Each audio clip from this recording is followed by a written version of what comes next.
ಅಮೆರಿಕದ ಬೋಸ್ಟನ್ ನಗರದಲ್ಲಿ ನಡೆದ 50ನೇ ಅಂತಾರಾಷ್ಟ್ರೀಯ ರಾಜ್ಯ ಶಾಸಕಾಂಗಗಳ ಶೃಂಗಸಭೆಯಲ್ಲಿ ಉತ್ತರ ಕನ್ನಡ ಜಿಲ್ಲೆಯ ಶಿರಸಿಯ ಶಾಸಕ ಭೀಮಣ್ಣ ನಾಯ್ಕ ಪಾಲ್ಗೊಂಡು ಅನೇಕ ವಿಚಾರಗಳ ಕುರಿತಾಗಿ ಚರ್ಚೆ ನಡೆಸಿದರು. ಆಗಸ್ಟ್ 4ರಿಂದ 6ರವರೆಗೆ ಅಮೆರಿಕದ ವಿವಿಧ ರಾಜ್ಯಗಳಲ್ಲಿ ವೈಜ್ಞಾನಿಕ, ರಾಜಕೀಯ, ಧಾರ್ಮಿಕ ಹಾಗೂ ಆರೋಗ್ಯ ಕ್ಷೇತ್ರಗಳಲ್ಲಿನ ಪ್ರಮುಖ ಶೃಂಗ ಸಮ್ಮೇಳನಗಳು ನಡೆದಿದ್ದು, ಜಾಗತಿಕ ಚಿಂತಕರು, ತಜ್ಞರು ಹಾಗೂ ಕರ್ನಾಟಕದ ಶಾಸಕರು ಪಾಲ್ಗೊಂಡು ಅನೇಕ ನವೋತ್ಪಾದನೆಗಳು ಮತ್ತು ನೀತಿಗಳ ಬಗ್ಗೆ ಚರ್ಚಿಸಿದರು.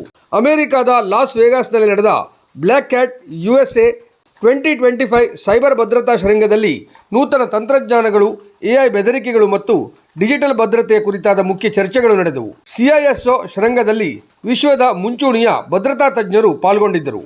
ಬಾಸ್ಟನ್ನಲ್ಲಿ ನಡೆದ NCSL ಶಾಸಕರ ಶೃಂಗಸಭೆಯು ಕರ್ನಾಟಕದ ಶಾಸಕರನ್ನು ವಿಶೇಷವಾಗಿ ಆಕರ್ಷಣೆ ಮಾಡಿತು.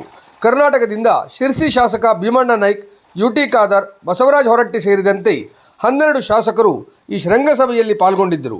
ಈ ಶೃಂಗಸಭೆಯಲ್ಲಿ ಡಿಜಿಟಲ್ ಆಡಳಿತ, AI ಆಧಾರಿತ ನೀತಿ ನಿರೂಪಣೆ ಕುರಿತು ಚರ್ಚಿಸಲಾಯಿತು.